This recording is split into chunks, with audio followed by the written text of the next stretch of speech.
Hi guys, thanks to everybody who joined me last weekend for the live Bake With Me series. That was so much fun. Thank you so much for showing up. It was great to see you all and connect with you. But today I'm gonna be sharing with you one of my favorite cookie recipes for the fall. They're my oatmeal chocolate chip cookies that are moist and chewy on the inside and just a little bit crunchy on the outside. They're loaded with dark chocolate chips, walnuts, and my favorite ingredient, shredded coconut, which you can totally leave out if you're not a coconut fan, but if you haven't tried it and you like coconut, you'll be sold.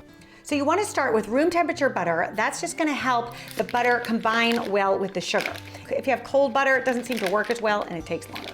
So in it goes, we're gonna do a half a cup. Then we're also gonna add half a cup of just plain white sugar, and that's gonna give our cookies that really nice crispy edge. But then we also have to add a half a cup of brown sugar, and that's gonna give our cookies that wonderful chew in the center. So I like to do half and half. Then you just wanna beat this up until it's nice and fluffy. This should take about 5 minutes or so. You want it real fluffy. Then when it's done, it should look like this. Almost the consistency of like frosting. And the reason you want that consistency is this is what's gonna help our cookies spread out when they're in the oven.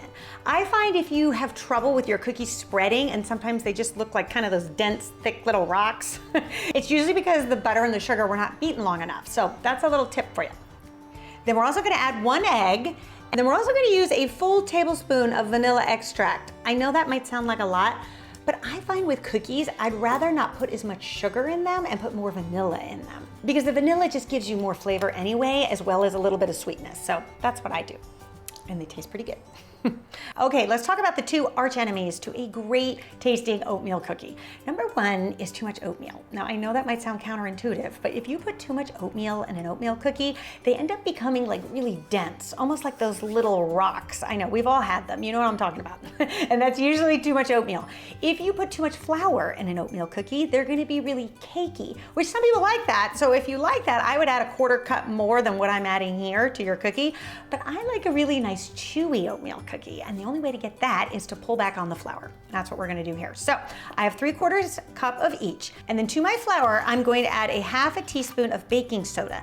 Now, I'm often asked, are you sure, Beth, you're not talking about baking powder? Because I have my baking soda in this little can here. But if you live in the States and you shop at Trader Joe's, you know that their baking soda comes in these little cans. So I know it's confusing when you see me whipping out the can and I'm calling it baking soda, but that's how we get it here. And then we're also going to add a half a teaspoon of salt. Then you can just whisk that all together and we are all ready to go. Okay, so we're gonna add our flour.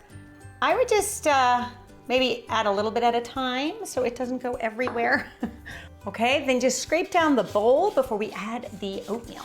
So now that our flour and the oatmeal is all incorporated, you could take it off your mixer and put in the chips and the nuts and whatnot. I kind of just keep it on the mixer. I just don't mix it very long. So we'll throw in the chips just because I find that you get it more incorporated with the mixer, and it won't hurt it as long as you don't do it too long. And the coconut, there we go. See how dangerously easy this is? There, we're just gonna give it a couple beats. That's all you have to do. Now, if you're using an electric mixer, sometimes the paddle attachment, it's really hard to get all that dough off your paddle. I find the best way to do it is just to whack it against the bowl, just like this. There. All right, we're ready to scoop them up. Okay, now I am using a ice cream scoop that's just a 2-ounce scoop, and this is going to create 3-inch cookies, which to me is the best size for a cookie. I mean, if you're gonna have a cookie, right? Okay, and then we are just gonna put them down on our parchment lined cookie sheet here.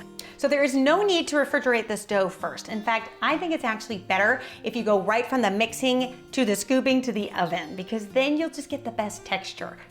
You can refrigerate it if you can't make them right away, or I've even taken these little balls, put them in my freezer, and then freeze the dough. But I find that there is nothing better than having it come straight from the mixer into the oven. So in they're gonna go at 350 degrees Fahrenheit for about 15 to 16 minutes, just until they start to look golden brown around the edges, and they look pretty set inside, but not exactly done. And you'll see why in a minute. Okay, then when they're done, they should look like this. You can see how they're crisp and golden brown around the edges and just set in the center. The thing that you want to do is let them sit here on your cookie sheet for another, say, 5 minutes, because the residual heat from the pan will actually continue to cook the cookie so that insides become a little bit more baked than they might normally be without being too burnt and overdone. Now, I know it can be really hard to resist a freshly baked batch of cookies. You want to just dive right into them. Believe me, I'm right there with you. However, I will tell you, if you can wait 30 minutes to try these cookies, they will be even better. That's because the chocolate chips will be just warm. They'll be soft, but they won't be all ooey gooey. Ooey gooey is good, but sometimes when they're too gooey, you miss the taste of them. I also find that they end up being chewier the longer they sit, and when they're not like screaming hot, you seem to taste everything a lot better. So, you guys do a taste test, let me know what you think, but I think if you wait 30 minutes, you'll be even happier. There are some days where the only thing that will cure a bad day is a warm oatmeal chocolate chip cookie. All right, you guys, I hope I see you next week. Until then, bye.